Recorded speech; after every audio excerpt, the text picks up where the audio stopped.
Right. All hail the unicorn. Hey, everybody. What's going on? What's going on? I was just in the middle of a telephone conference with a rather respectable creator. Don't tell him I said that. Okay. I hope everybody's had a good day. I hope everybody's had a good week. Normally on Fridays, I go through all of the pages we did this week.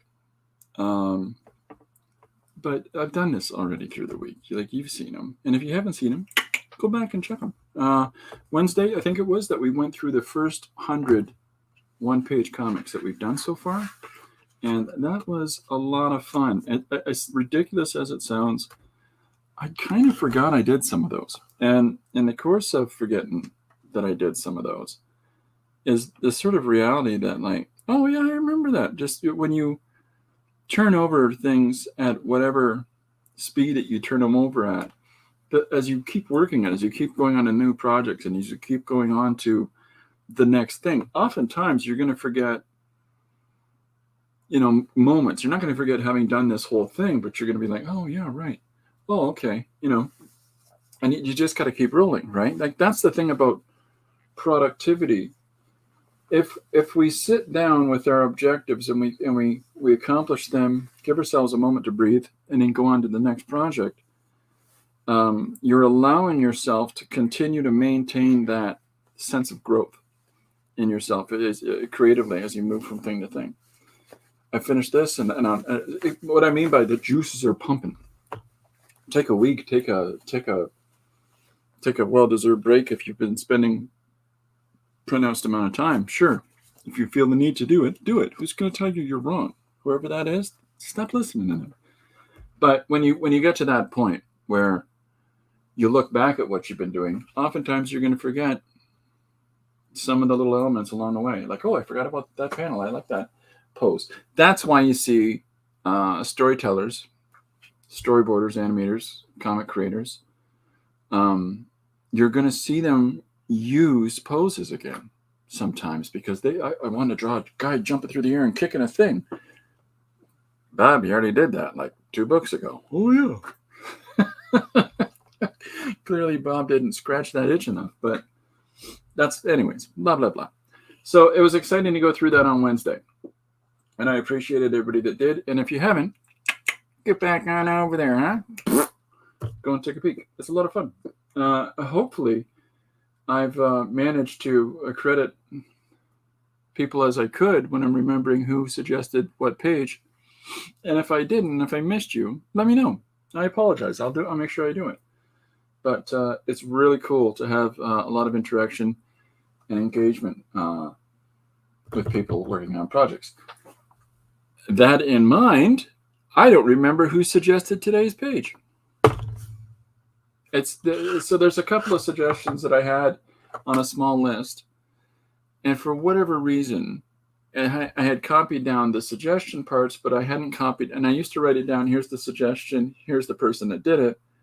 For whatever reason, I didn't finish writing down the second half of that list. I do this, I get swept up in something else, and anyhow, I feel really bad. So if you are the person that might possibly see this, the suggested mouse holing, which sounds really awkward, but they knew what they were referring to, because I looked up what they were referring to, and today's page is what they're referring to.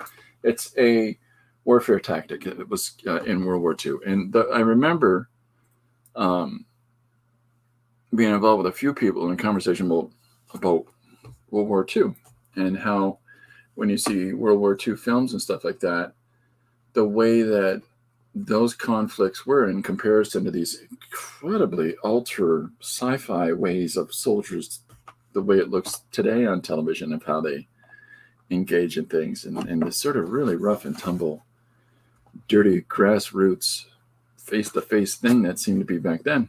I remember this whole conversation about it.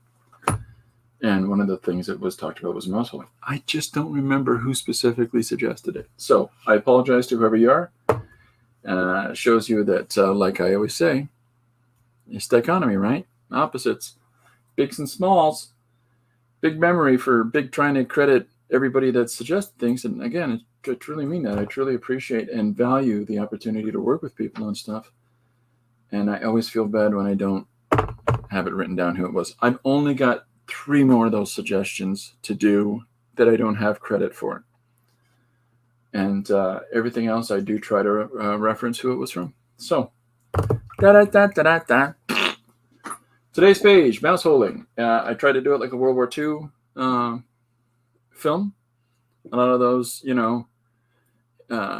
short film reels that they would have for GIs, or they would play in movie theaters around wartime.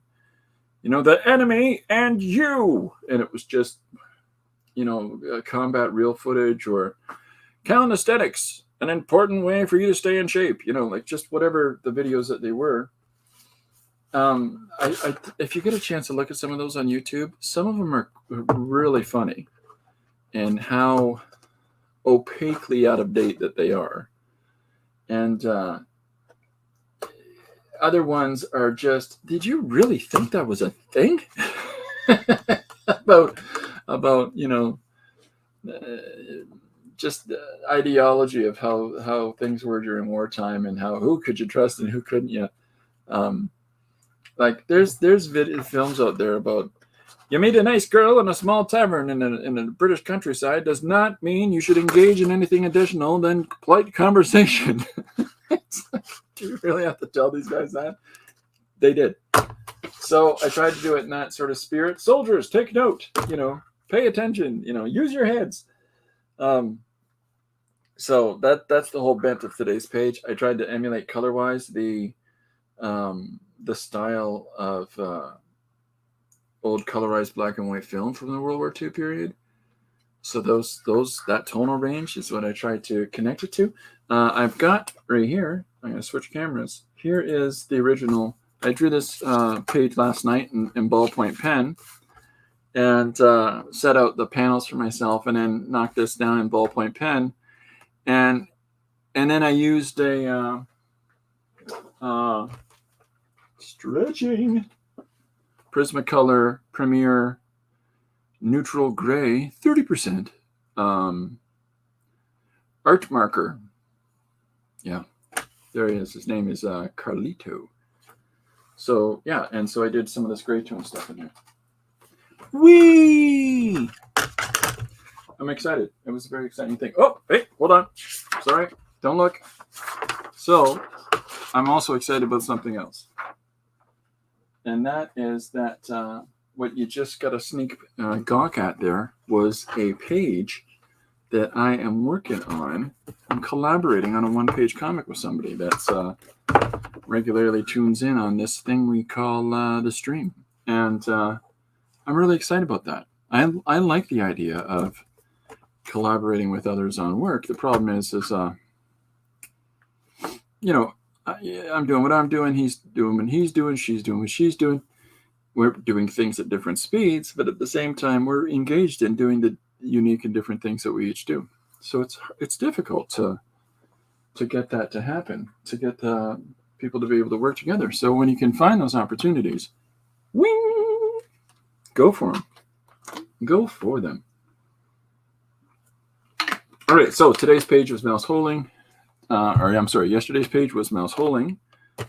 Mouse holing. Mouse holing. There's no way to say that. It doesn't sound wrong. It's just mouse holing.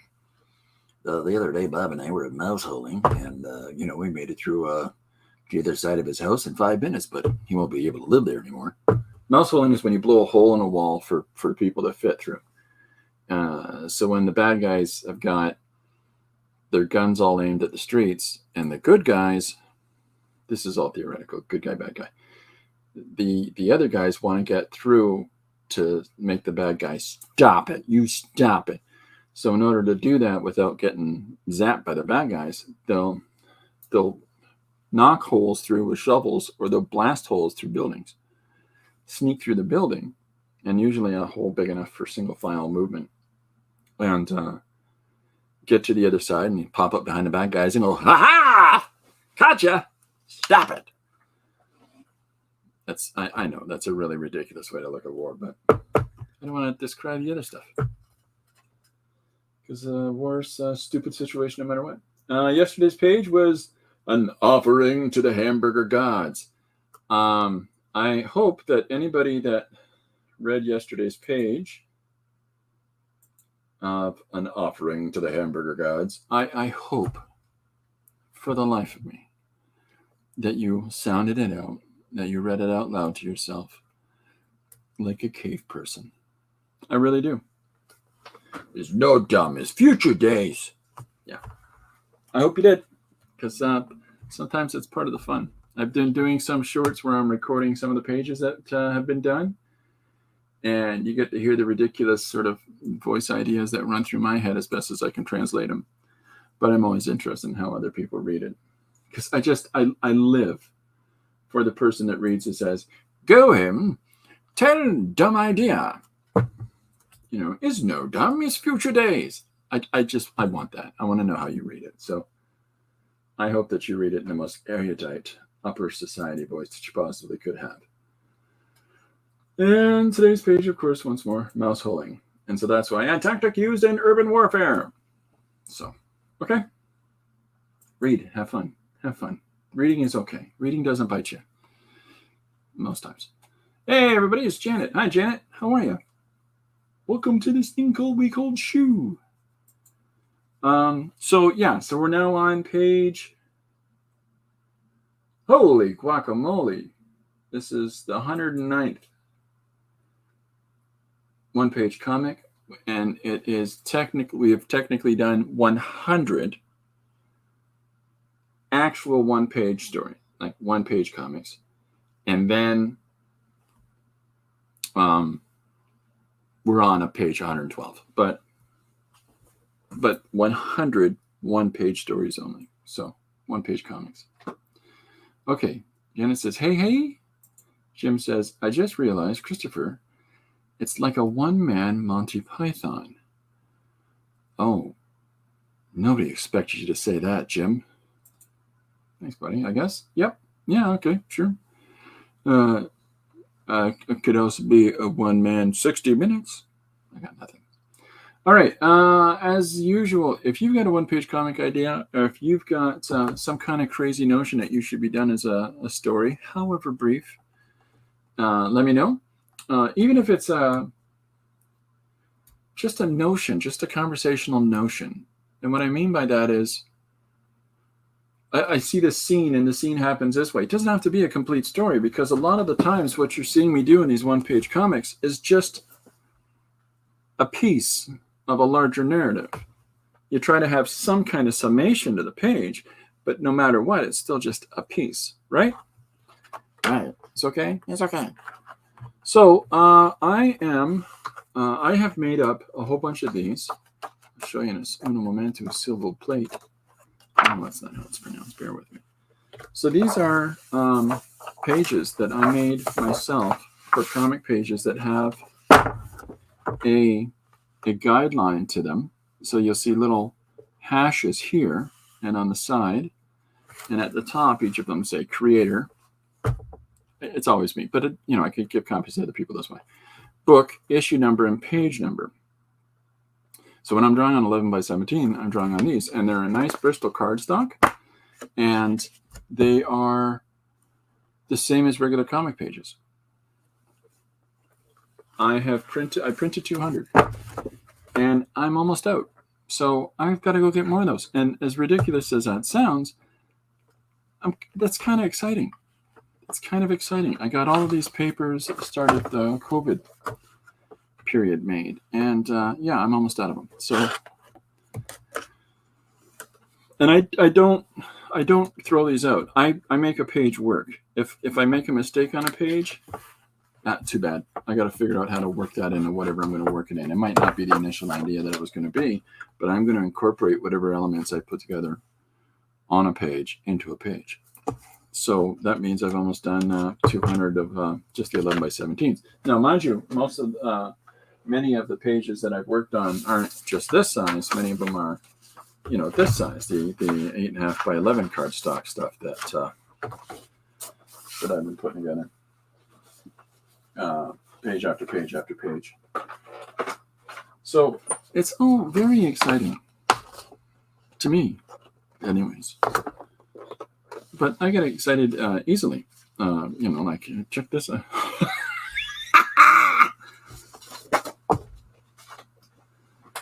Hi, Leah. How are you? Welcome aboard. Okay. Yeah, thank you. That's very nice of you. So yeah, Lori liked this one. I drew this last night. I draw really fast in ballpoint, and just because I'm not afforded mistakes when you're drawing in ballpoint, it's you just got to go with what you get. If a proportion's out, if a character is kind of gonky, and the perspective and the proportions as well, you just got to go with it. You just got to figure it out as you go. So I kind of like that, the lack of forgiveness in that. So today, I wanted to do this yesterday. Today, I'm going to draw with, now yesterday I drew in ballpoint, and today I'm going to draw in one of these things. We'll figure it out in a second which one. I've also got, going up today on my Patreon channel, all of these pages that I've done. I realized, and those of you that were not here the other day, I apologize immensely. I have been talking about this Baron storybook and how immeasurable a tool it's been for me, and its examples of trying different ways of approaching illustration. And I was informed the other day that they tried to buy a copy, but it was $415. And then I know somebody else has reported to me recently, and I just thought that can't be right, that they found one for $180. And so now I'm feeling really dumb. And I'm really sorry. I'm not that guy. I don't want to be that guy who goes, just buy this book. It's only that much. Not that guy. I'm going to be honest with you. I got my copy for $6. And it's not like I bought it 30 years ago. I've had numerous copies of this. I'll lend it out. It disappears because they're so full of information. But these are going up on my Patreon today. And these are examples of all the different ways, just using black and white, that we can draw an eye. And so this is going up on the Patreon today. So I'm not suggesting you have to go on to Patreon. I put a lot of open images on Patreon. I'll just occasionally just do whatever where you don't have to have a membership to see it. So yeah, so these suckers will be going up on there. So it's just because it's my way of saying, oops, a daisy. I didn't mean to be that guy and do that thing. So I've also been setting up some advanced images like this. This is just some silly fun. Fun with a stencil. This is a little chocolate I got for Christmas. And I went, oh, that's a good sized star. So I've done some stenciling of a color erase pencil here. And for no reason other than to draw specifically on top of it. And just have this as background fodder. And this is spirograph circles that I have here in the studio for 1,000 years without the rest of the. And so I've done some spirograph shapes. You put one pencil here, and then you take the other pencil and put it in shapes and whip it around. It makes all kinds of cool little patterning. This is the same thing. I'm just going to draw an image flat down on this too. I like doing things like that and kicking them to the side. And then when I get a moment, it's the same as like yesterday or 2 days ago, I used tissue paper, parchment paper, and a paper bag to draw for the offering to the hamburger gods. Let me pull that up. How do buttons work? Here we go. So on the Hamburger Gods page, the hamburger is actually drawn on a paper bag. They're painted mixed media on a paper bag. And then the guy holding it up is done on parchment paper.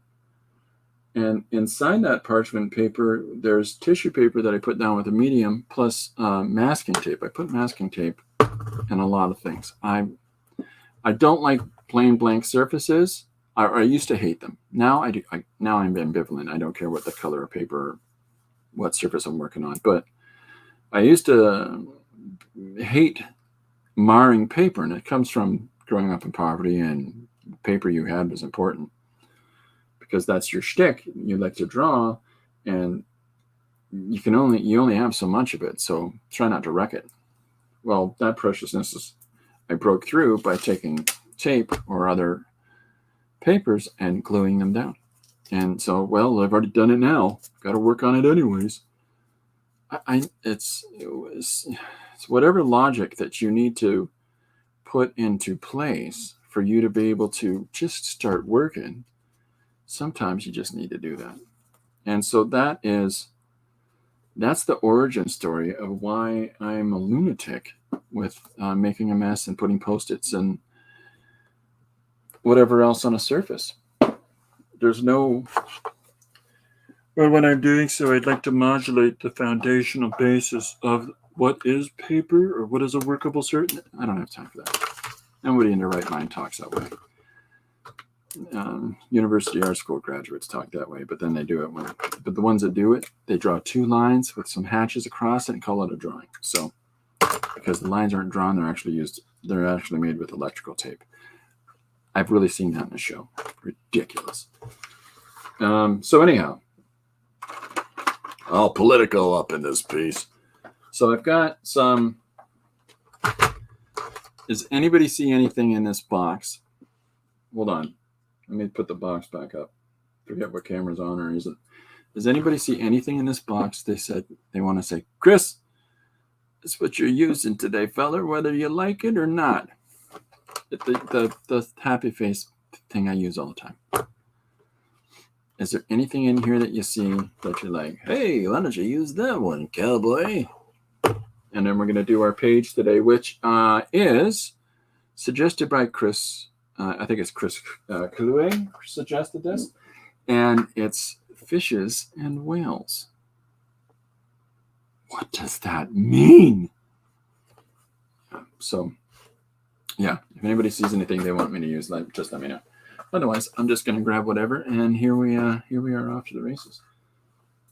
Yeah, it's been a lot of fun. And as always, if you have suggestion, if you've got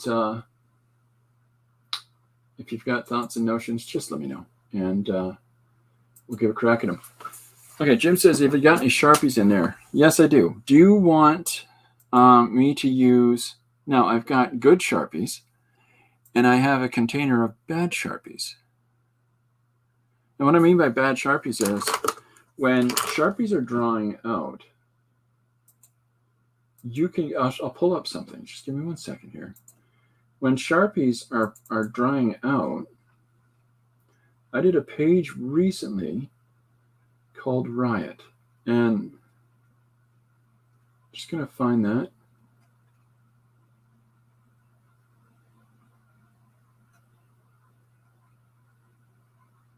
I will find it. I believe in myself that I will. So this page is not the right one.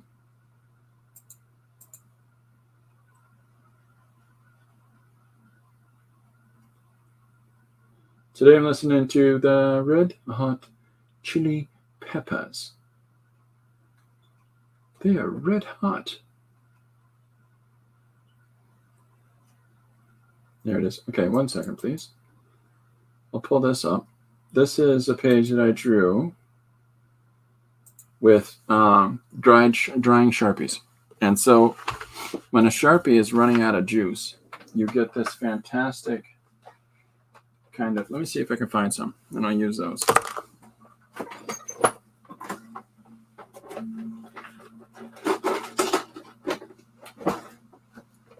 I got a whole drawer of them. All right, so there we go. So these are Sharpies that are they're on their way out. So we'll use these. What it allows you is a really fun gradient. You see the graying line that comes. Whoops! Again, figure out your cameras, Christopher. So here is this wonderful. Now, if you hold the brush in certain ways, you'll get a more solid line, but you're automatically getting this sort of a nice dry brush perspective on here. So we'll try this out. use both? Well, yeah, okay. Got any Sharpies in there? Yeah, hey. All right. Here we go. Okay, so yeah, let's just start drawing a fish. Something awkward and fishy about that. I did a fish page recently called Fishtailing, and in that page, it's just nonstop fishing jokes. So that was fun. You can see that if you look on Wednesday's stream. You'll see all kinds of the pages that we've done in the past, and you'll see some of those pages. So using a Sharpie, you're automatically going to get a sort of stable line. What I mean by like that is there's not a lot of variation that you can pull out of a line on a Sharpie, even if you turn the brush to its side, or because using an old Sharpie, you don't have a point anymore unless you learn how to turn the brush around, the pen.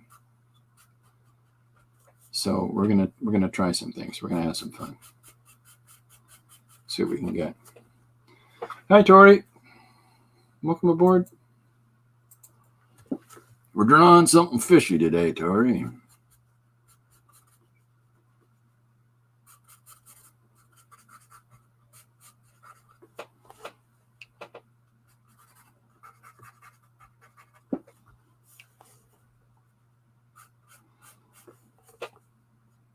So I wrote fish.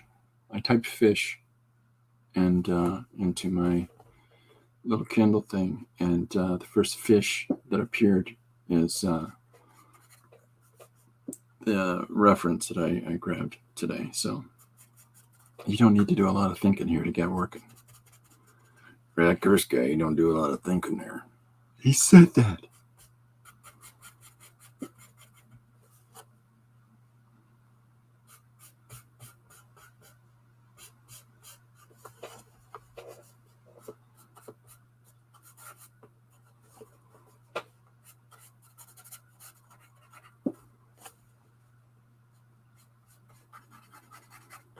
Is there anything that people find, because fish is one of those things that I've heard that people say that, hey, fish are hard to draw. And I really don't think that they are.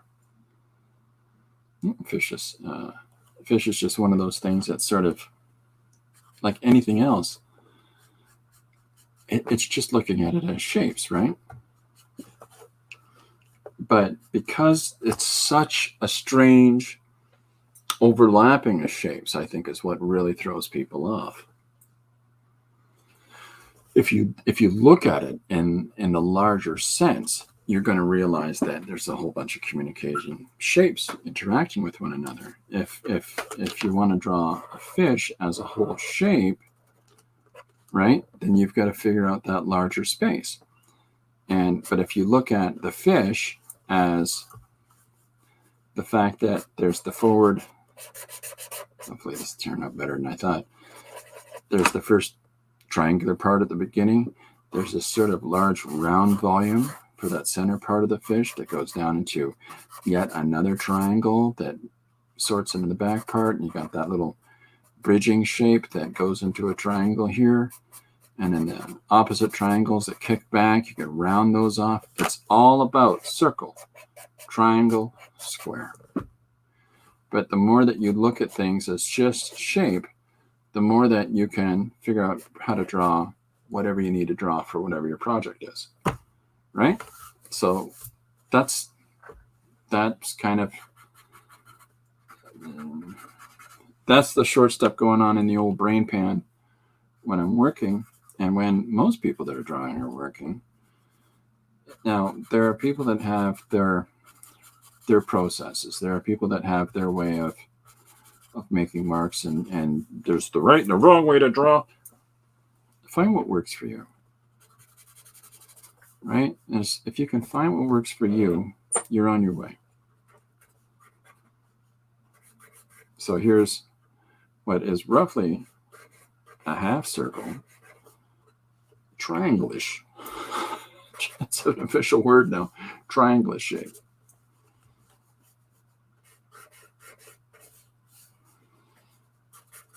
It's just a case of finding a way to make a mark that works.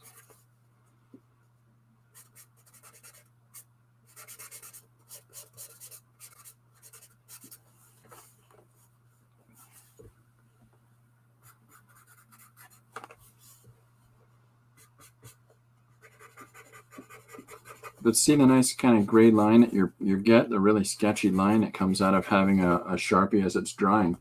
Don't throw those away. Put them in a drawer or something so that when you're doing some rough sketching, and it's important that you spend some time sketching, use these suckers that you don't want to put on a finished thing because you want your pretty lines. Well, don't get rid of them. You can still utilize those in your creative process. It's just figuring out where and how, and this is one where and how, because it gives you this nice, all these different intermediate values, and as you overlap them you can get darker areas and lighter areas and so on and so forth.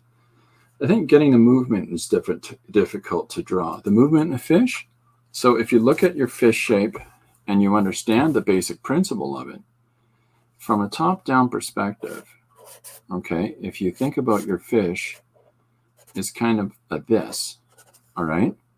And because of its, the fluid dynamics of any form, if you look at the fish tail goes this way and the body turns this way and moves in that regard, and when you start thinking about how the shape of your fish is moving through the water in this way, then as you're drawing, you could focus more readily on this area so that you just push your perspective sort of like that. So that these go back and this moves back here and the eye is over here to the side, the mouth is now down here. So you're pushing and twisting your stuff. What does this word throwaway mean? I have no idea. I don't know. Some people throw things away. You can't help those people, Tori. They're just waste not, want not.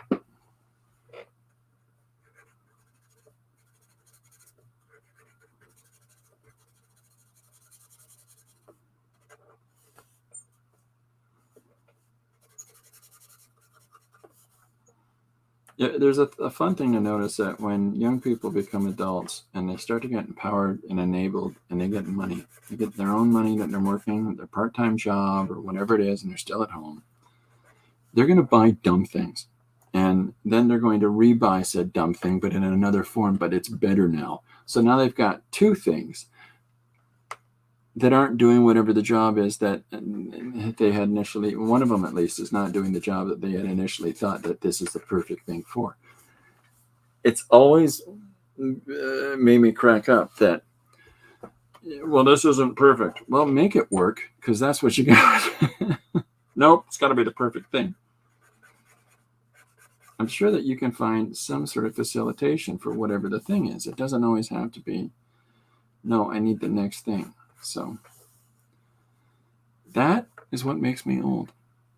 That is the kind of thing that by having that kind of way of thinking, that I have become old man, and young people go, man, it doesn't work that way, old man. You're an old man. Yeah. Jim says, tell me everything I missed word for word. Today I'm going to draw a fish.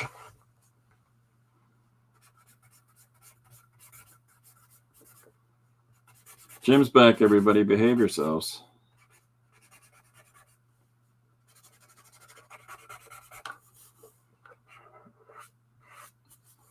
So this is what I mean by using a drying Sharpie gets you all these textures. And then as you come in, the next Sharpie that you pick up that might have a more solid black line like we did at the beginning when we were going, as you go through the image, as you go through the drawing, and this one just gives up the ghost completely, over the shoulder because we've worked it out now. Actually, you haven't. I tend to put the lid back on it and sit it standing up someplace. And eventually, we'll be back to this stage. And you can do that 4 or 5 times with a Sharpie. Some people want the perfect Sharpies. You gotta have it crystal clean. You should not be inking a comic page or a drawing with Sharpie. The reason I say that is the ink destabilizes over time. If it's in light, it will turn purple. It will change, structurally change. So if this is my perfect artwork and this is how I always want it to stay, don't do it in Sharpie. It doesn't have the light fastness for long-term stability. It just doesn't. There's all kinds of things that you can put on your Sharpie to make it be that way. I've tried a number of them. They all inevitably break down. So if you can keep from using Sharpies in your illustrative work, do so.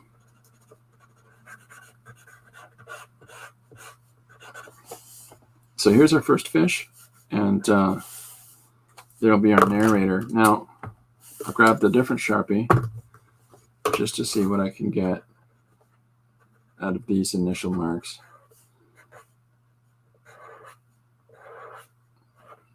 Just to put some emphasis points on elements in our drawing. So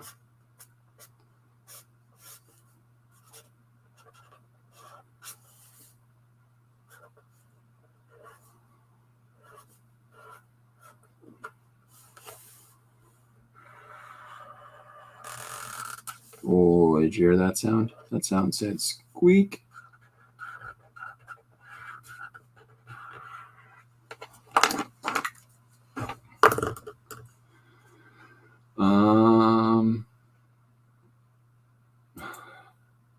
Tori says, my girls have said that exact sentence to me. It doesn't work that way nowadays, Mom.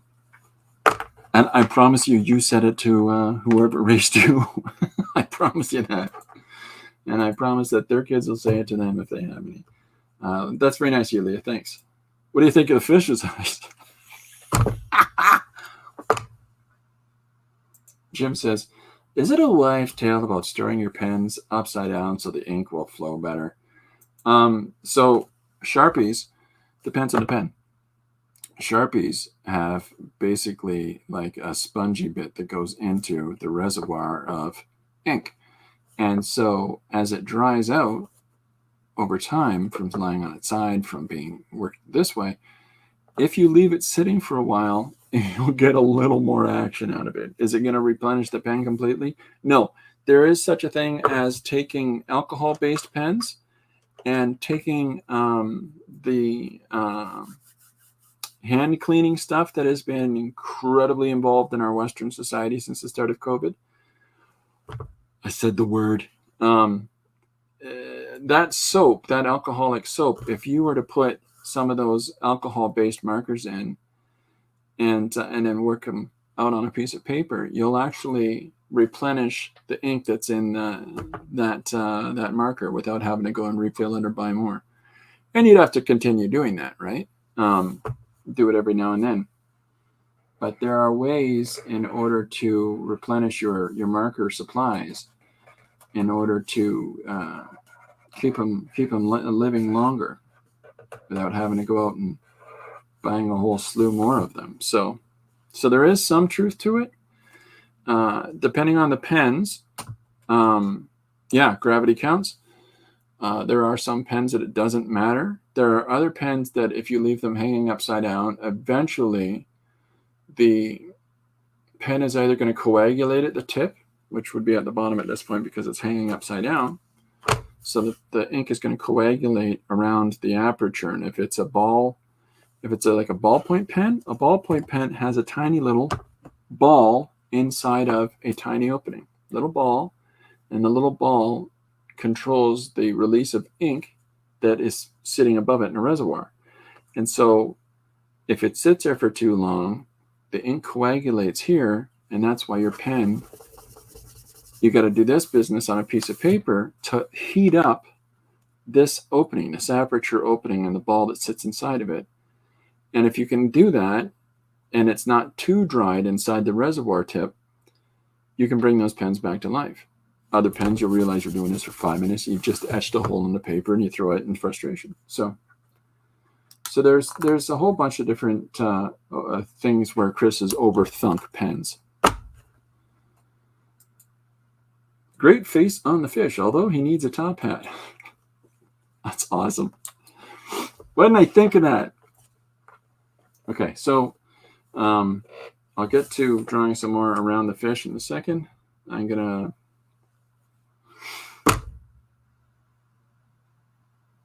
do another ridiculous fish. So this pen is got more.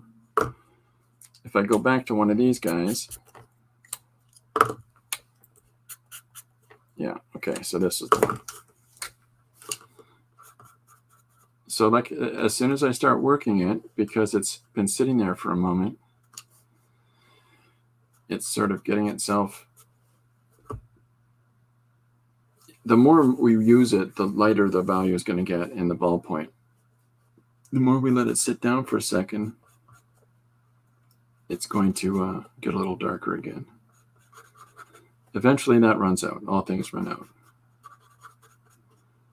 So,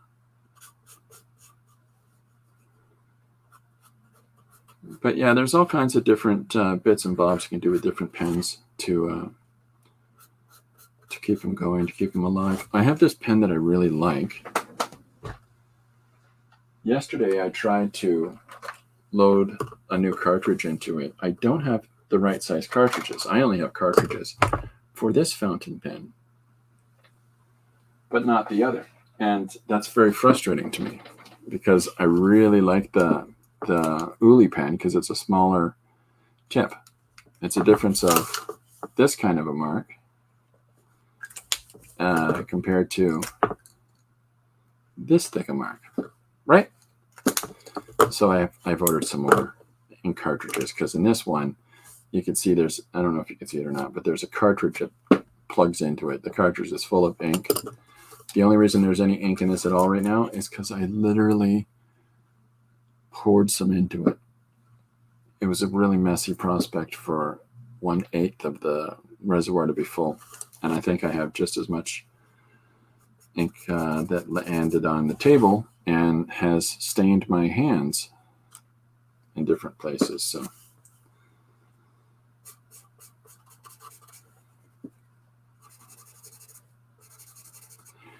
I'm a firm believer that as much as some tools do give you a creative advantage, there are certain tools that, the quality of it is so much more archivally professional.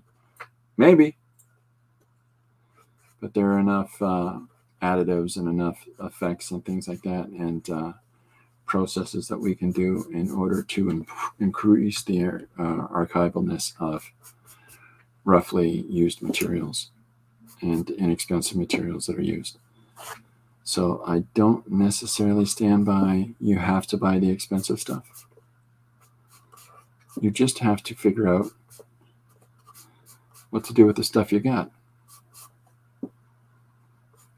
And that's really kind of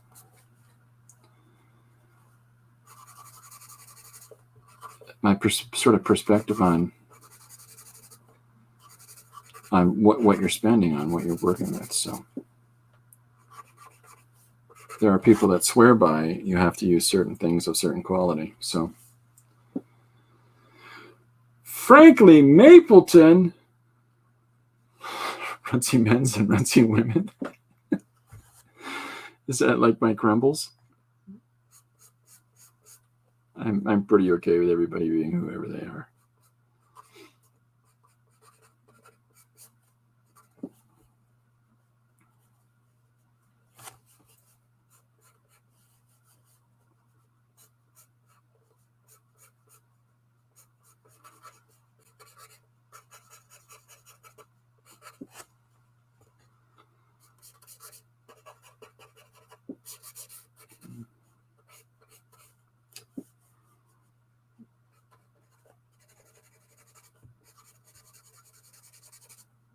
I have a backlog of your videos that I have to take a look at, frankly.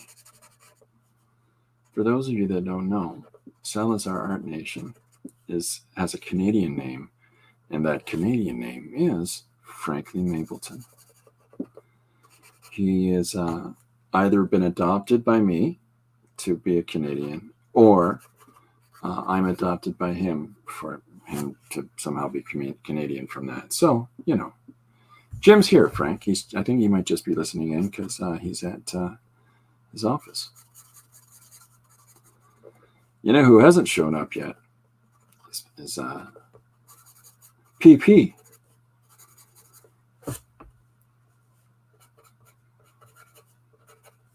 The double P. But there was an Artcasters last night, so he probably stayed up past his bedtime. Franklin says, I've been uploading some videos. Hey, super fun. Yes, you're saying something about starting a new channel, and I want to sit down and get a look at your videos. I've just been really, really busy, really into the thick of working. Jim's a lurker. Ugh. One of them types, huh? Okay, so another fun thing we can do is some of these textures and some of these bits of business that we want to put into the fish.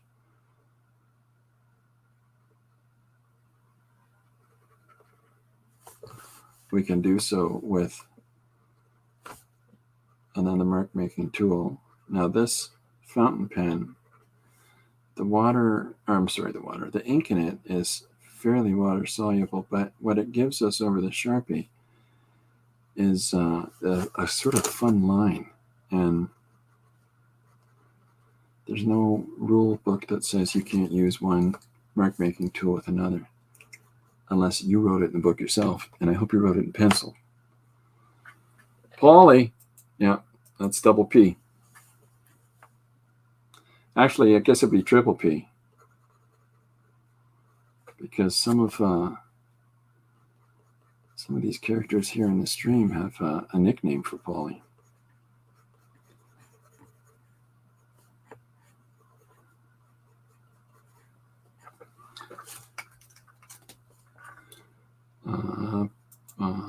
Frankly says, I moved some videos to a gaming channel with a focus on RPGs and board games. There should be videos popping up there until Sunday. Okay, cool.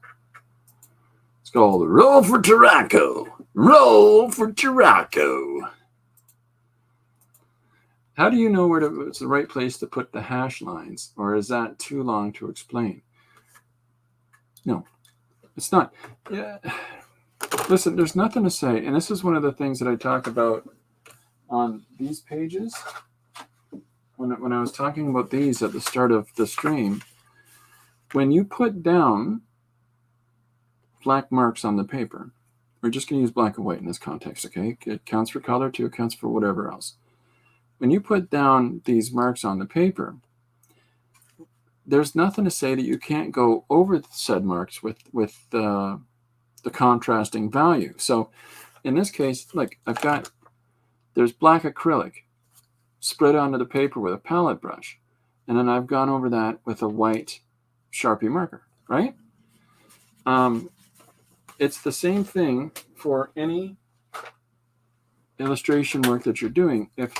Just put some marks down. Try to follow the organic shape of the fish. If you know that the gills and the scales are moving in this way on its body, you want to try to keep your hash marks going there.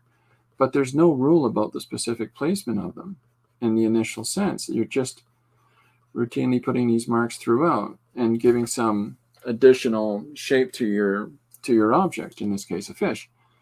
Now, if you go back in a minute later, and hopefully this will be dry enough to do it, what you can do is start picking things back out again. And what I mean by that is, if I come in with this, and I might need to use a heavier one, and I start putting these shapes down on the fish, and I start putting in white scale marks on top of the black marks that I've already made. And so when you do that, these previous marks that you've put down it's sort of like when you're working in layers on something like Photoshop. Photoshop works like if you have tissue paper. You draw a picture on tissue paper, okay? Now, you draw another picture on another sheet of tissue paper, and those two, let's say you've got a bear on the first one and the fox on the second one, right? That's right. We're talking about Robin Hood. And so you draw the bear in the first and then the fox in the second, and you can adjust where you put that fox in the second. But we can see through the fox and still see where the bear is, right? But if you paint that fox as solid and you paint that bear as solid on each of those sheets, when you move that fox over top of the bear, you can't see those parts of the bear anymore. So you've put an opaque application over top of another opaque application. It changes the structure of your drawing, right? It's no different in how you apply one value over another one. So I've already put black marks down here on a white piece of paper, and then I've come over top of that and put down another white layer of marks on top of that. But those white layers that I've put on top of that incorporate the different layers of value that are underneath it. And then on top of that, I could go over it with, I don't know, really soft gradating hash marks from a ballpoint pen and diffuse both the white and the ink application, the value that's already been put down. So there's no end to how many layers you can do on a drawing, just the same as working digitally. Let's see, where are we?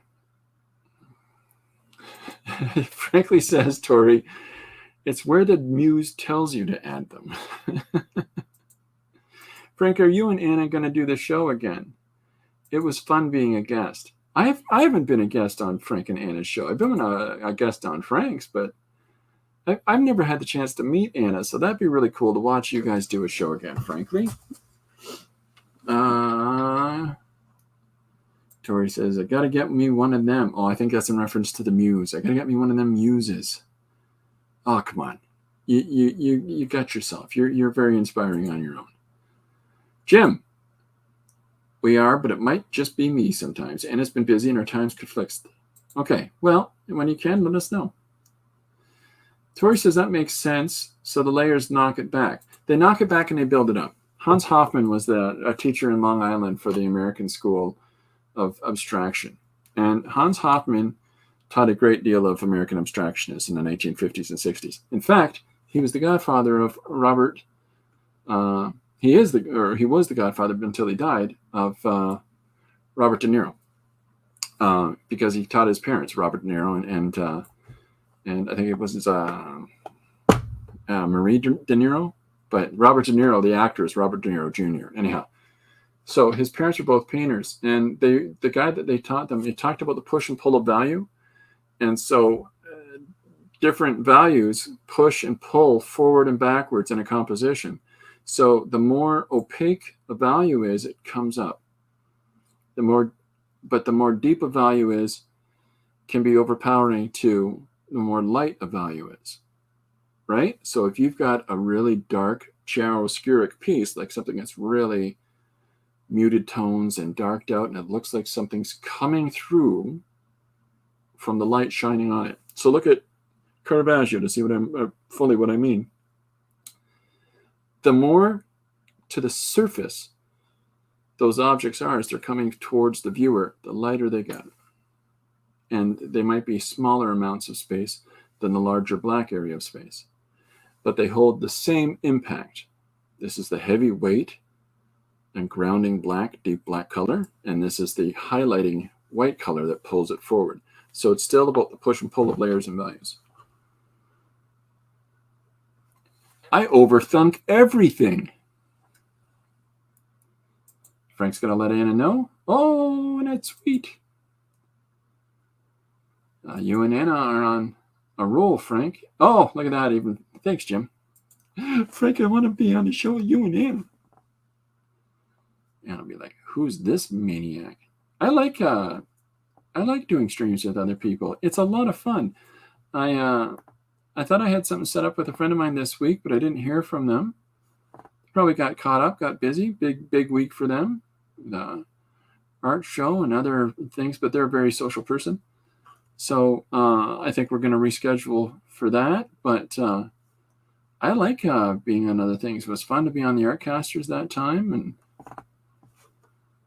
a lot of places only really have you on if you've got something to talk about or something to hawk or things like that, you know. So this is one way, is using the Jelly Roll pen. Another way is using calligraphy ink, right? And dropping it on. Here's a fun thing that Tori says, thanks, Loads. That has really helped me understand that better. I hope so. I hope it wasn't too overly vernacular, right? I hope that I'm not using expansive ways of talking about a really simplistic process, but sometimes it helps us to understand the root of said process. So if I take a brush and I get some ink loaded up on it, and then I usually do this with my hand just to control where the ink goes. But if you friscolate the ink over top of the image, just little flicks of it, so it's going to put some spots and stuff on there. It's going to give you this sort of immediate texture on the fish, right? And if we either use an air compressor or a hair dryer, we can dry this off quickly so that we can immediately get to the next stage of it. I'm just going to put a couple of more marks down to just sort of enhance the little white spots that I put down. You can see how this is a bit faster. So try different things out, right? But don't just do stuff in one place. Move it around through the image. If you want to try to figure out where the light spaces are on any given object and just really start to develop those highlight spots along there, then that can give form, volume to your object. So the highest point towards the viewer, the lightest part. So that's what this would be on the side of the fish, right?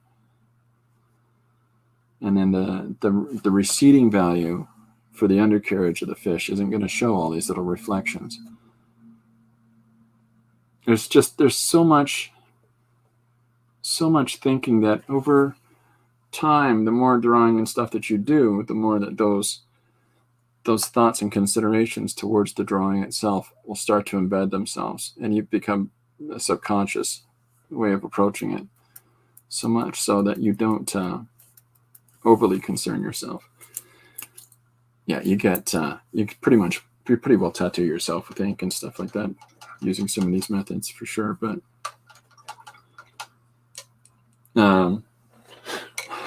Lori's very used to me having paint or ink or whatever the heck on hands at any given time. I got some tissue paper here. I'm just gonna have that nearby just in case I have to clean out a brush.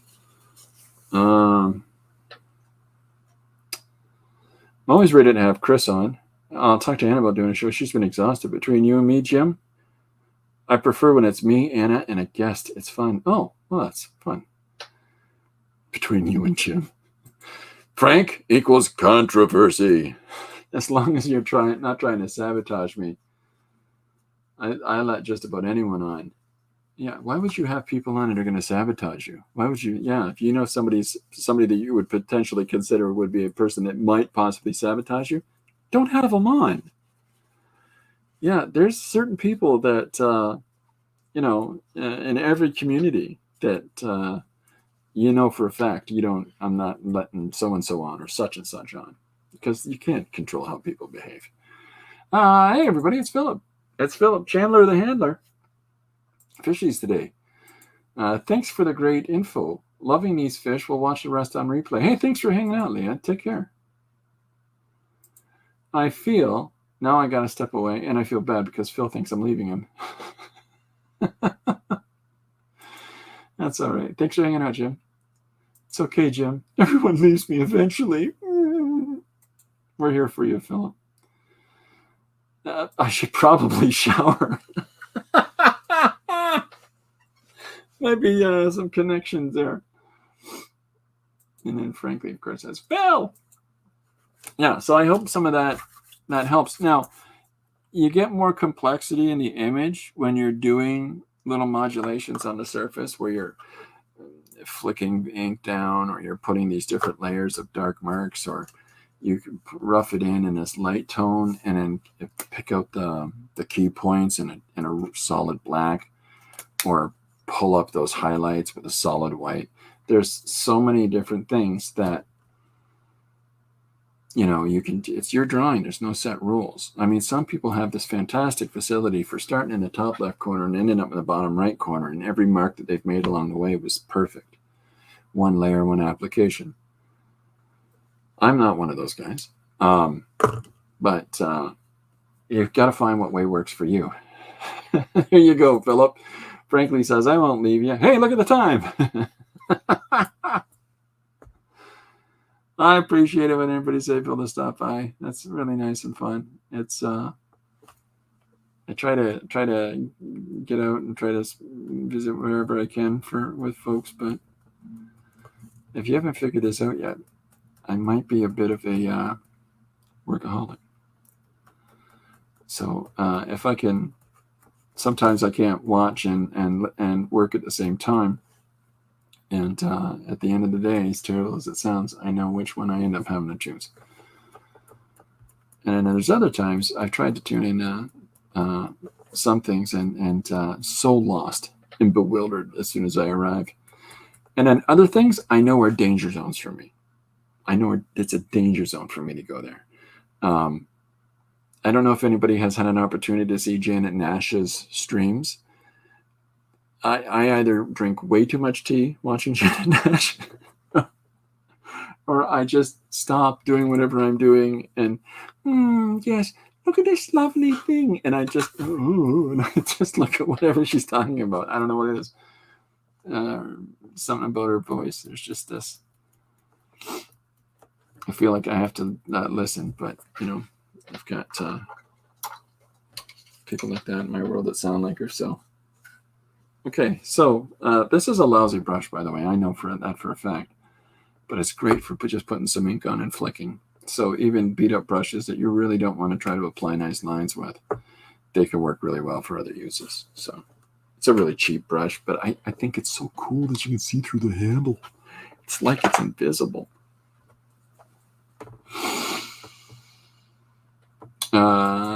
Frankly says it's Cinco de Mayo today. That's May 5th for you Anglo-Saxons. So there's a thing on a television show called Arrested Development where the Bluth family in the city that they live in, they try to hold Cinco de Cuatro. And the whole reason for that is that Mrs. Bluth, the matriarch of this family, she was so tired of all of her laborers that work in the house, like the maid and the cook and so on and so forth, are all Hispanic. And because they all want to have Cinco de Mayo off, she thought that if she held Cinco de Cuatro and they bought out all the alcohol and all the party favors and everything else that you would need for Cinco de Mayo and held it a day earlier, then they wouldn't want the 5th off. So when everybody else is saying, May the 4th be with you, there's a part of me that wants to wish people Cinco de Cuatro. But, I don't want to be rude. Somebody will get that and go, what is that, Cinco de Cuatro? You make fun. And, but that was a funny show. It made me laugh pretty much big time, yes. Okay, so I've got some of this white down in here, and now I'm putting in some of these black lines. So thinking about the shapes that you've cut in with the white, right, you can go over some of these similar areas that are already white, the white paper itself, and put some of those textures in there as well. And that just continues the notion of reflective surface scales in very different formats. It just follow that same sort of pattern, that sort of rhythmic application. And then it just carries on the same notion, right? Positive and negative. Da-da-da-da-da-da.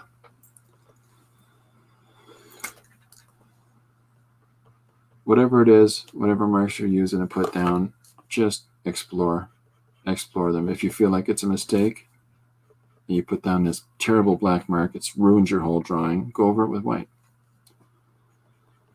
Take it back out again. If you can't remove it, then go over it.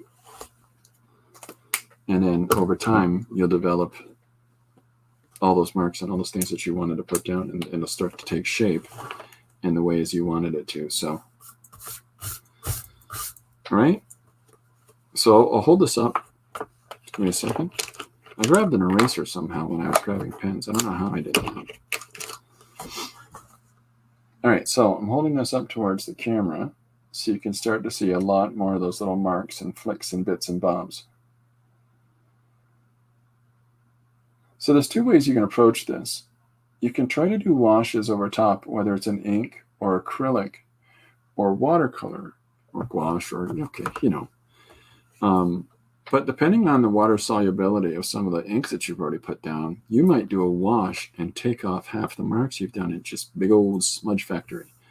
This is where transitioning from traditional to digital, incorporating both of those elements into your drawing process would be of benefit, because if you scan this into the computer and then you do some of those coloring effects in the computer, which is what you see me do a lot with my pages, that's where you can get all kinds of fun little ways of blending value and overlapping more textures and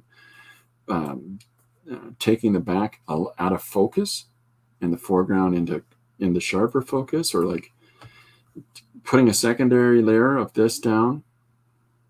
Copy this image, put a secondary layer down of the same image on top, but then put in between those two layers a blurring image, like something that smudges and blurs the background.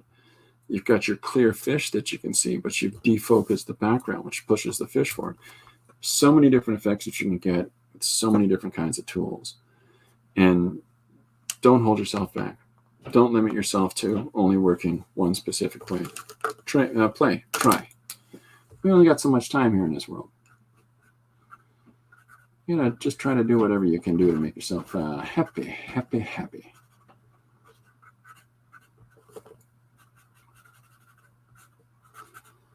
I didn't show my sponsors yet today. I'll have to remember to do that. If you get a chance, check out Fakesplosion. It's a fantastic site. Fakesplosion. Explosion, but with fake at the start. It's a really cool site that Jim Luan, who was here earlier, has the music that are for his animations. There's a lot of fun songs on that. So when I'm putting down these gesticulative marks over top of where I've already got some of the flicking from the ink, again, it just sort of pushes those shapes, pushes those forms. And I'm using a nice dark marker. What I'm doing is I'm putting the Sharpie down and flicking. So I get a solid black line at the start, and gradates out as it goes across. So it's sometimes these ways we use our mark making changes the shapes and forms of things and how we put them down.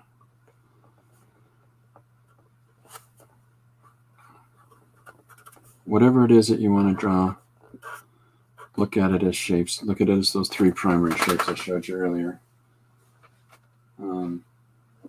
I had paper coming out of my nose a few minutes ago.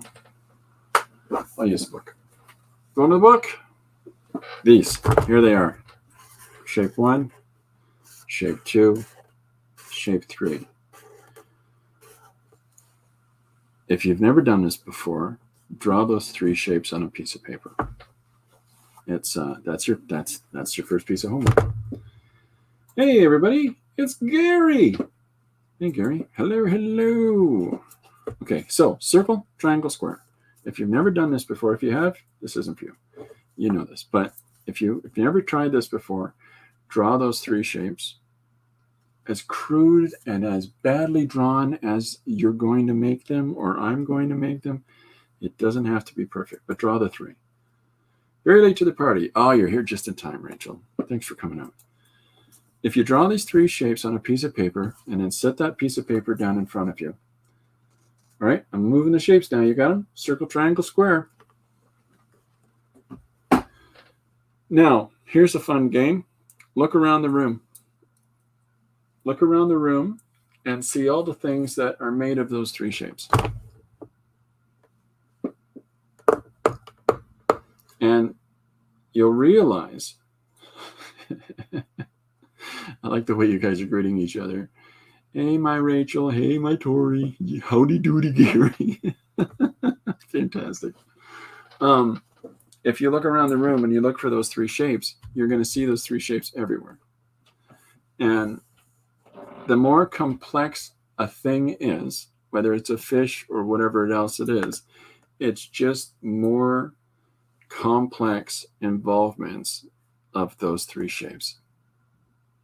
Right? So when you recognize the square that's inside here, the triangle that's here, the triangle that's there, the rounded edge of the triangle, the beveling of it, the circling of these shapes that are through here, triangular shapes that are cutting in through the fins, as soon as you start seeing things just broken down into those three principal shapes, you should be able to draw anything. Is it going to be perfect the first time out you try to draw anything? Probably not. These are terrible fish. But I'm happy with these fish. But there's going to be somebody else that's going to draw these fish, and you go, those look like real fish. Well, yeah, because they probably practice drawing fish. It's all relative, right? And then allow yourself to explore using different tools and different combinations, right? Like put crayons in your drawings, put ballpoint pen in your drawings, use paint, use different kinds of like this is paint. This is like what do you call those? Copic markers, right? Yeah. So try anything. Try whatever combinations come across your mindset. And I'm sure that you're going to find things that completely speak to you. Draw in the positive and the negative. Like if you draw, like let's say, give me a second here. I'm trying to turn on my thing so I can see a fish again. Is there anything around the fish?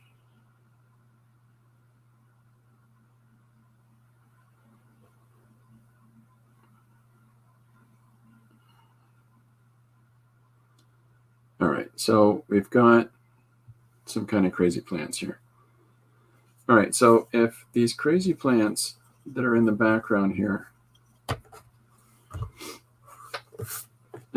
as they come in, this is a carpenter's pencil, if you're wondering why it's so weird looking.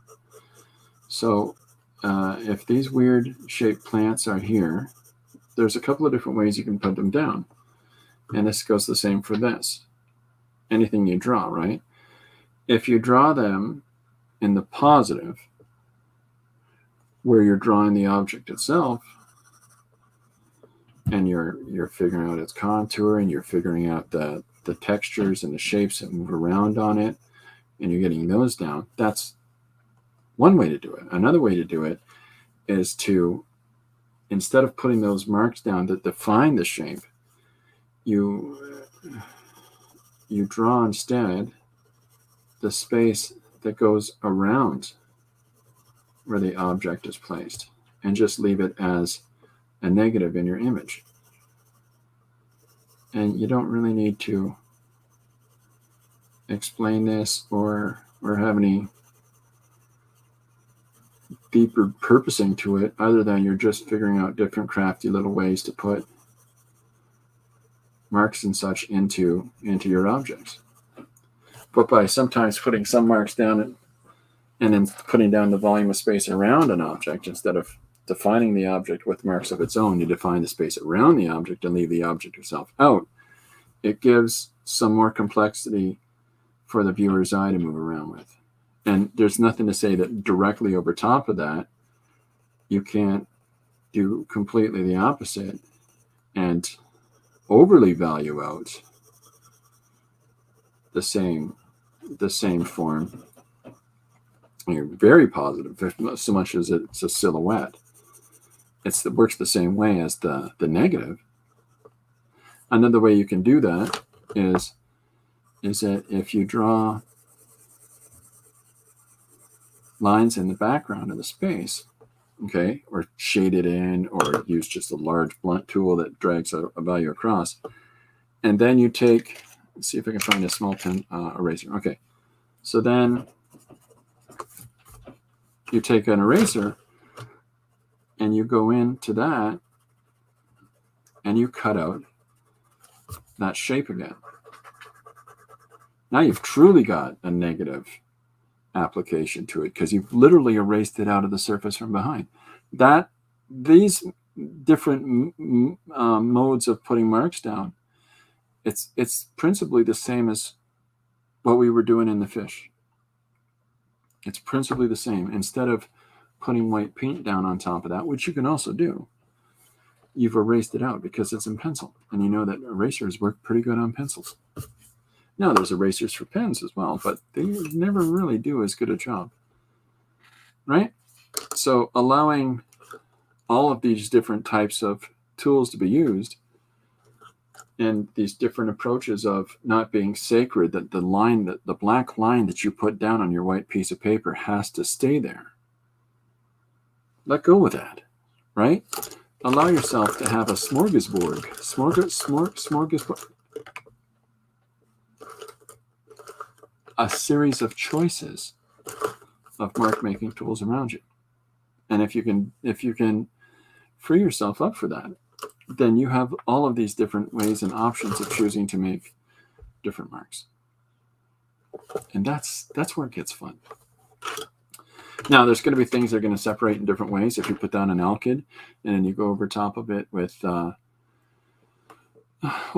let's say this. You put down a waxy mark, like let's say you take some white crayon and you draw some white crayon on a piece of paper, okay? And then you do a wash of that, of ink or watercolor over that. That white crayon is going to work as a resist. And so where you had the white crayon existing on a piece of paper, the ink and the watercolor are going to separate around it. And they're going to pool around the edges of it, or they're going to bubble up over the top of it, but they're not going to have a consistent value in those specific areas. So, yeah, try everything under the sun. All right, I'm missing things, and I'm sorry for that. Okay, hi there, Rachel. Hiya, hiya, hiya. I have dice with those shapes. Aren't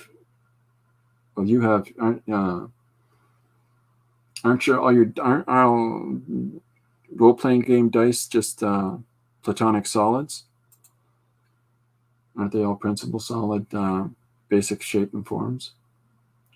Hi, hi, hi. Hey! Nice job, saying hi in Canadian there. Those are some nice fish, Chris. Hey, thank you. Today's one-pager is fish and whales. Fish and whales. So in the process of just drawing some fish and drawing some whales, like I usually say, if you just start drawing the initial idea for your page, and you can usually find that in at least one of the words in your suggestion, by just starting into that first image, narration starts developing in your head. As soon as you start drawing this fish, well, then you can go, well, maybe the fish is a rapper. And in the next panel, you have a microphone appear in front of the fish, and then he starts busting some tasty, tasty raps. Elderly person you have spent days doing a portrait. Nice. Who's that? There are videos of Queen Elizabeth. Every year, Queen Elizabeth would get a portrait done to hang so that the people had an up-to-date portrait of their monarch. So every year she would have it done. One of which was recorded was with an Australian named Rolf. Now, unfortunately, Rolf is one of the many disgraced personalities in Britain that got up to some stupid behaviors and is no longer, a nice character, as people have believed him to be. That's typical to abusers. But in this video, Rolf is it's a it's him painting the Queen, because he was more than just a television personality. He was also pretty good artist. So as he's painting Her Majesty, it's a really nice likeness of it. But on day one, it's all just crude shapes and values. And then day two is where he puts in a lot of the definitive marks and brings out a lot of the, the tight shapes and tight reflections in the skin and tight defining marks that you put in for a portrait. But on that first day, when he finishes, and he says, "Well, if you'd like a look, Your Majesty, you're welcome to do it." And she says, she's just going to wait for tomorrow. So that sort of builds up the anticipation of it. When she sees it the next day, she goes, "Ooh, yes," but she has the most bewildering look on her face, like she doesn't recognize who it is. I love it. She just sort of looks at it like, "Yeah, is that what I look like?" Like it was really a positive. Yes, okay, very well, Your Majesty. And she's, "Oh, thank you so much," and she just leaves. It's commensurate to the elderly lady looking at a portrait of herself and going, "Who is it?" Of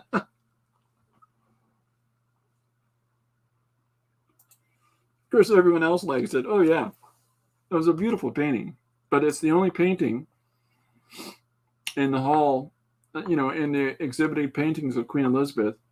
It's the only one removed. 70 years of her reign. It's the only one removed. He was a very, very bad boy.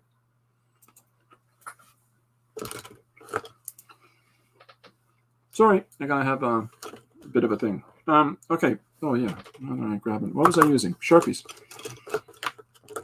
Okay, so try these things out. Try these different ways of putting marks down and taking marks off. I'll write that in the book, Rachel. So even if I put down the silhouette shape, right, of these little underwater plants, even if I put down these silhouettes like as I had, that follow in and around some of these positive applications, even if I do this, one of the things again that I can do, come back in with this white, and over time you're going to figure out what combination of what works, so that how long you need to let things dry or not dry when you flick things together, because sometimes you don't want them not to dry, because then they, one bleeds onto the other, and other times you want to make sure it's dry before you put it down. But you'll figure all those things out as you play around. So as I put some of this white spattered ink down over top, you can see how now that I've got these negative values spread out over the area, it's a really strong contrast in the solid black marks, but it gives this cool kind of effect in the grayed out area. These are the things to explore and to try and to play with. These are the things that make me a very happy monkey. But don't forget to try out worn out Sharpies, because you get all these fantastic fun gray shapes and gray values. There'll be another thing that you're going to find yourself doing if you're trying applications like some of the ones I've shown you, is that you get a really textured surface on your drawing from all this different values and frisculated little bits of business as you fleck things on there, as you've smudged off other inks or paints or whatever. You've dragged those on there, so this is sort of a dried, sort of shattered way. If you put wax down on it, you're going to see all kinds of different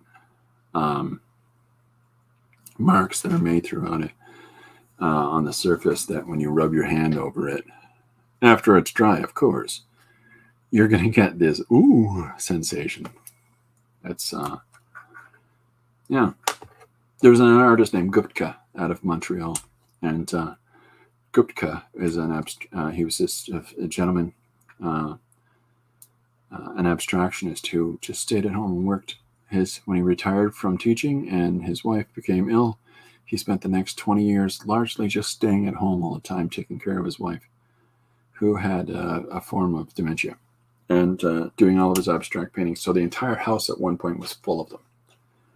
And they had an exhibition just before she passed so that the world could see what this painter who had disappeared for a number of years had been doing.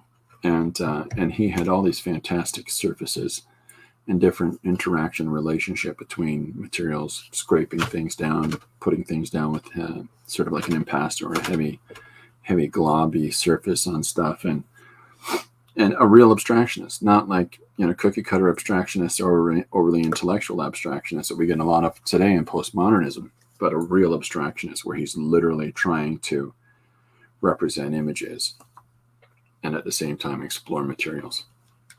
But when I watched this showcase of his work and this documentary about he and his wife, one of the thoughts I had was, I just want to rub my fingers over all his drawings and all his paintings.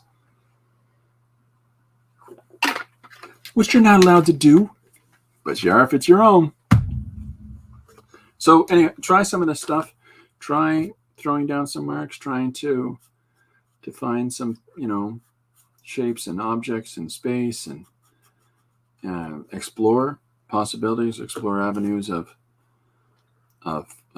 putting elements into a composition, and seeing what new ways that you can get to define things. Don't in any way, shape, or form allow yourself to hold yourself back from trying something out. There's no right or wrong way. There's something that you think works or doesn't. But it really is a case of give it a shot. Why not? If you need to have a secondary piece of paper beside you so that you can test the mark that you're about to put down because you're using Sharpies and because they have this sort of gradating value as you put it down on the surface, then feel free to do that. Have that extra piece of paper so that you can test those marks before you apply them to the surface. So if it allows you to have more comfort in the marks that you're making. But whatever it is, whatever you're exploring and whatever your drawings are, or whatever, let it go. Just go for it, right? Try different things in combination with one another. Fun thing you can get with a ballpoint pen, by the way, is if you go down really lightly, and I always recommend the Papermate 1.0M. This is my favorite pen for ballpoint drawing. When you put down a solid line, that's a crisp, solid line. It's a definable, linear mark that you've made on the page that draws your eye to it. Now, if you draw a lighter gesticulation of a number of strokes of line instead, then it almost looks like it's an out of focus line. Just try things. See what works for you and what doesn't. I do this somewhat in images, is where you'll see I draw the fish and I draw them in the background. I fill the whole image out. But then I'll take like a white Posca pens. Fine point Posca pens are great for this. And you just do a contour line around the exterior edge of your focused part of the image, the thing you want to draw people's attention to. Ideally, if it's in a value that is, if you look for what the predominant value is in your picture, okay, if it's got a lot of blue, then use that solid blue that's the principal value that's spread throughout the image, and do a fine line in it. So then it doesn't make it so contrasty, but it clearly separates it from the environment around it. And a million other things that make sense in my head that might not make sense to anyone else. Why isn't there another word for Yahtzee, which is so great to express things in, but it's a licensed trademark name?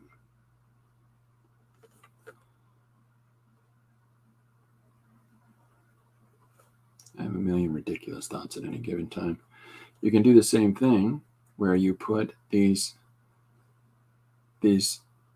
lines around any of your other objects, and now your solid object starts to look like it's diffusing. It starts to look like it's focusing out, right? Or if you take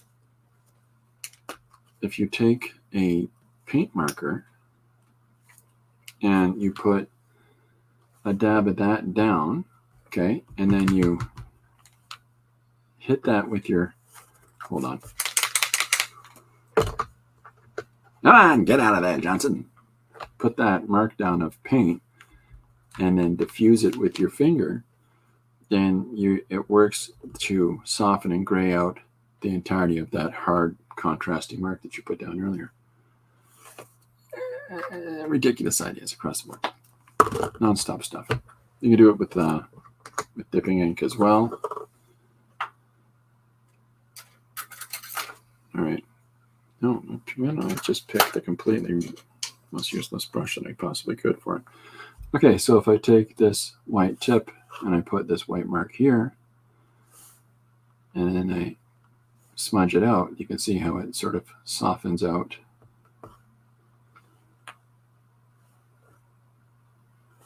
and bends and pushes around the contours of the object because the lights and the darks pushing and pulling, right? So now it almost looks like it's bent. These are just things. I hope that somebody says, oh, I like making a mess. I want to try that too. Do it. This is my trademark process and no one can copy me. No such thing. Most artistic images and explorations of image that we are doing today are reminiscent to images and approaches that somebody else has already undertaken.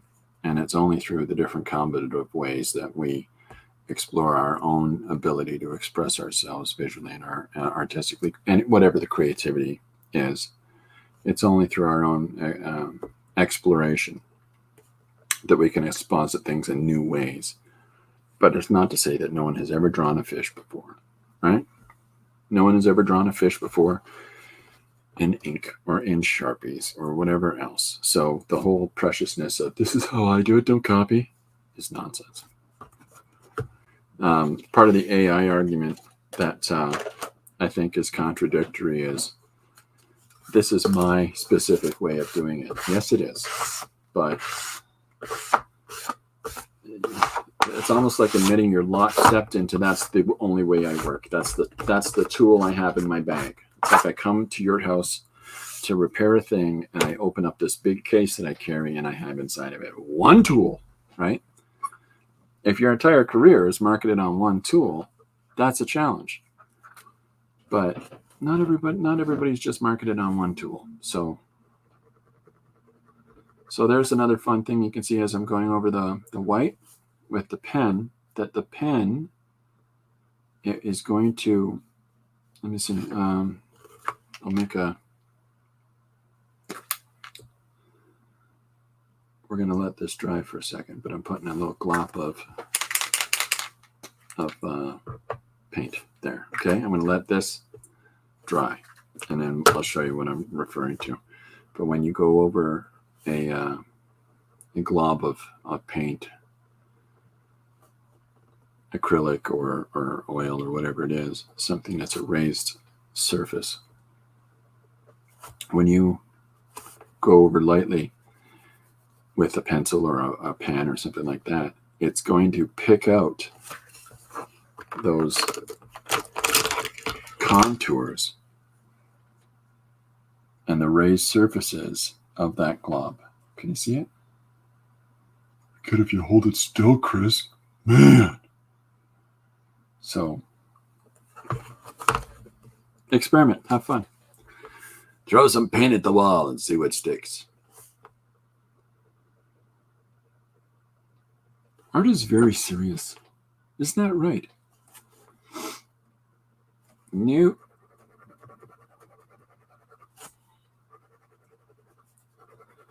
Putting all this combination of marks and hashes together and drips and drabs. You're going to find interesting combinations as you do those. And that's what's going to make your thing unique from the next person. That's what makes me excited to see what you're doing.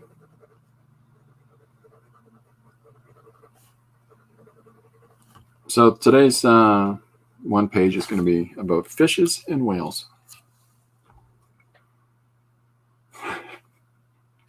When you hit it with dang, you hit it with anything you can find. Just hit it. Yeah. Why not? Kick it. Kick up the jam. Kick it up a notch, y'all. All right. So, yeah, you'll see this page posted for tomorrow. I'll be drawing some whales in a moment, and it'll be a fun little interactive bit of business on this page. And yeah, I'll probably end up putting some blue tints and screens on it. And when I say screen, I mean like a layer of just a really light value. You can control opacity in Photoshop so that even if you do a drop bucket of ink of blue for like the whole page, if you look at the top, there'll be 100%, and you can take it down to like 20. It'll be a really light blue, and you can add up little drops of the of the paint bucket to bring it up to the blue that you want, so it doesn't just wash out your whole image.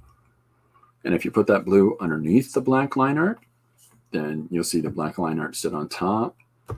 The white line art that's in there too will sit on top, so it'll sort of wash the value into your image.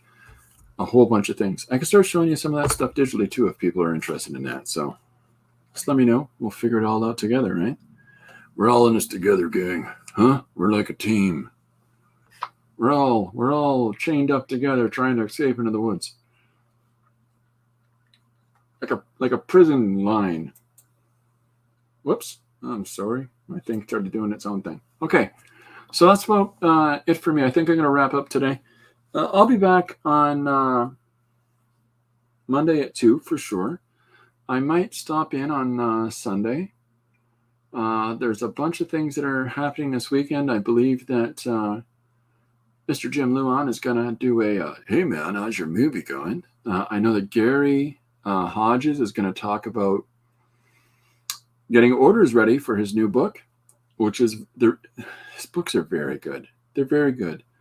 There's a lot of comics that, oh, yeah, I get it. And then there's comics that you stop for a second and go, I'll read that again, and the reason that you're impulsed to do so is because of the value of the quality, the value of investment that the creator put into it. And I think Gary's one of those people that hits that mark. Frankly said that he's got a new gaming channel. I don't remember what it's called, frankly, but take a look at that under Salazar Art Nation. And Philip probably got some some stuff this weekend. Is anybody else got any streams coming up this weekend, or any stuff that they're posting on any social stuff? Let us know.